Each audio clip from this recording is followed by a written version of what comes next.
सबसे पहले doctor GC खिलानी का रुख यहाँ पर कर लेते हैं। सर, एक बार फिर से कोविड के जो मामले हैं वो देखने को मिल रहे हैं। हालांकि अभी तक 3 राज्यों में ये इसकी शुरुआत हुई है। सबसे बड़ा सवाल लोगों के जहन में अब यही खड़ा हो रहा है, क्या इससे डरने की जरूरत है? देखिए, ऐसा है कि जो डर है वो तो लाजमी है, क्योंकि ऐसा कोई व्यक्ति नहीं है जिसने अपना कोई परिजन नहीं खोया हो या सीरियस इलनेस नहीं हुई हो, जी। या फिर कई लोग लॉन्ग कोविड से अभी तक ग्रसित हैं। हम्म। इसलिए जैसे ही कोविड का नाम आता है तो एक डर अंदर, एक जो है ना स्पाइन, कहते हैं शडर इन द स्पाइन हो जाता है। हम्म। लेकिन हमें ये समझना है कि ये कोविड क्या है। कोविड एक कोरोना वायरस है जो जो सदियों से था, आज जी। भी है, लेकिन कोविड 19 एक स्पेशल टाइप ऑफ वायरस है जिसने पेंडेमिक किया हम्म। और उसमें कई लाखों मौतें हुई। लेकिन ये अब जैसे आपने बताया कि ये एंडेमिक हो गया। एंडेमिक का मतलब ये है कि स्लो ट्रांसमिशन कम्युनिटी में चलता रहेगा। हम्म। और ये हमें पता है कि अभी जो कोविड जो केसेस हो रहे हैं दुनिया में, वो सारी दुनिया में हो रहे हैं, इंडिया में भी हो रहे हैं। वो ओमिक्रॉन वेरिएंट जो आखिर में आया था कोविड में, जो डेल्टा वेव नहीं थी, हम्म। ओमिक्रॉन वेव जो है, ये माइनर इलनेस करता है और ये पाया गया कि ये गले तक ही सीमित रहता है। अक्सर ये फेफड़े में नहीं जाता है और निमोनिया नहीं करता है। हम्म। इस वजह से ये एक माइनर इलनेस करता है, जैसे बुखार, खांसी, जुकाम, सिर में दर्द होना, जैसे जैसे फ्लू लाइक इलनेस होती है। हम्म। लेकिन जिसकी इम्यूनिटी कम है, जो कैंसर का ट्रीटमेंट ले रहे हैं, या एचआईवी है, या एड्स है, या बहुत 80 70 80 साल के हैं, उनको थोड़ा सा खतरा हो सकता है। हम्म। ये पैनिक की बिल्कुल जरूरत नहीं है। ये ये भी तय है कि इस समय वैक्सीनेशन की भी बिल्कुल जरूरत नहीं है। कि ये कोई ना सोचे कि दौड़ के जाके मैं कोविड की वैक्सीन लगा दूं। हालांकि कुछ कंट्रीज में जैसे अमेरिका में वैक्सीन ले रहे हैं, लेकिन हमारे यहाँ ये पब्लिक हेल्थ के लिए जरूरी नहीं है कि अभी वैक्सीन करें। लेकिन हाँ, विजिलेंट रहना बहुत जरूरी है। उसके लिए ये सरकार की, हेल्थ मिनिस्ट्री की जिम्मेदारी है कि जब भी कभी इस तरह का, जिसको हम पेंडेमिक नहीं कहते, हम्म। एपिडेमिक भी नहीं कहते, आउटब्रेक कहते हैं, हम्म। जब भी कोई वायरल लाइक इलनेस का आउटब्रेक हो तो वो कोरोना टेस्ट या कोविड 19 का टेस्ट होना चाहिए। और उसको अगर कोविड 19 पॉजिटिव आ भी जाता है तो डरने की बिल्कुल जरूरत नहीं है। उसका सिम्टोमेटिक ट्रीटमेंट करेंगे, एकदम चला जाएगा। हम्म। इसलिए फाइनली मैं ये कहूंगा कि विजिलेंट रहना जरूरी है।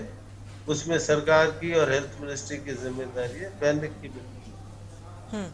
कोविड-19 ने एक बार फिर से देश में दस्तक दे दी है और अब तक 10 जो मामले हैं वो अभी तक यहाँ पर सामने आ चुके हैं। 2 लोगों की मौत यहाँ पर हो चुकी है और ऐसे में लोगों के मन में एक बार फिर से डर और चिंता बढ़ती हुई नजर आ रही है। क्या एक बार फिर से कोविड-19 ने दस्तक दे दी है? क्या कोरोना एक बार फिर से भूचाल मचाने यहाँ पर आ जाएगा? हालांकि हमारे तमाम जो डॉक्टर्स हैं उन्होंने कहा है कि डरने की जरूरत नहीं है, सावधानी यहाँ पर बरतने की जरूरत है। डॉक्टर खिलानी, कोविड को लेकर जब भी जिक्र होता है सबसे ज्यादा चिंता होती है क्योंकि 2 लोगों की मौत हो चुकी है। हालांकि सिर्फ कोरोना की वजह से नहीं, कई और उनको स्वास्थ्य संबंधी दिक्कतें थी, इस वजह से भी उनकी सेहत खराब थी, जिसका असर यहाँ पर देखने को मिला है। कोविड-19 में उनकी डेथ यहाँ पर हुई है।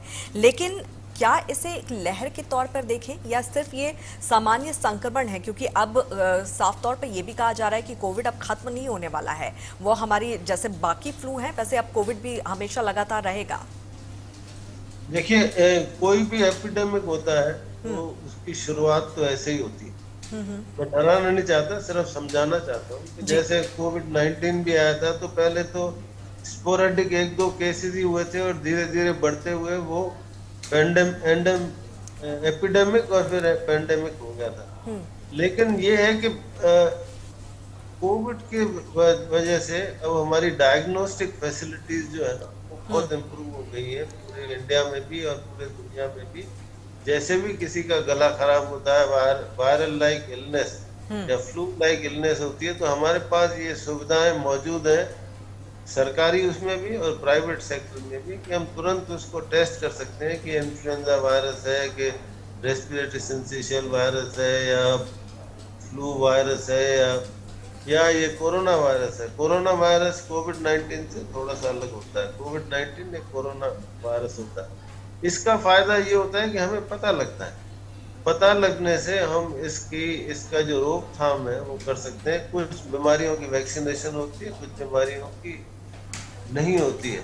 तो दूसरा ये है कि जो कोरोना वायरस होता है वो आरएनए वायरस होता है, वो नोटोरियस होता है म्यूटेशन से।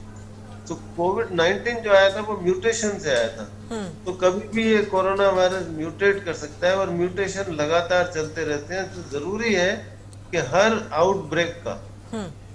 आउटब्रेक की पहचान की जाए और उसको रोकने की कोशिश करी जाए। उसकी जो विरुलेंस है, उसकी जो ट्रांसमिशन है, उसको पता लगाया जाए और समय रहते उसकी रोकथाम की जाए। अगर आप इतिहास में जाएं तो जब कोविड-19 शुरू में डायग्नोज हुआ था वुहान में, उसके बाद क्योंकि उसको उसको उसको उस ज्ञान को नहीं बांटा गया था, इस वजह से वो पूरी दुनिया में फैल गया। अगर आप इमेजिन करें कि अगर उसको उसी समय रोका जाता और ट्रैवल बंद किया जाता और उसको चाइना में ही उसको सीमित किया जाता, तो आज इतने लाखों लोग नहीं मरते। तो पेंडेमिक कोई पहली बार तो नहीं आया था। इन्फ्लुएंजा का पेंडेमिक जब सबसे पहले आया था तो 5 करोड़ लोग मर गए थे। अब डेथ्स कम होती है क्योंकि हमारे पास दवाइयां हैं, हमारे पास वैक्सीनेशन है, हमारे पास डायग्नोसिस है और हमें उस रोकथाम करने के तरीके मौजूद हैं और हमें उसकी समझ है।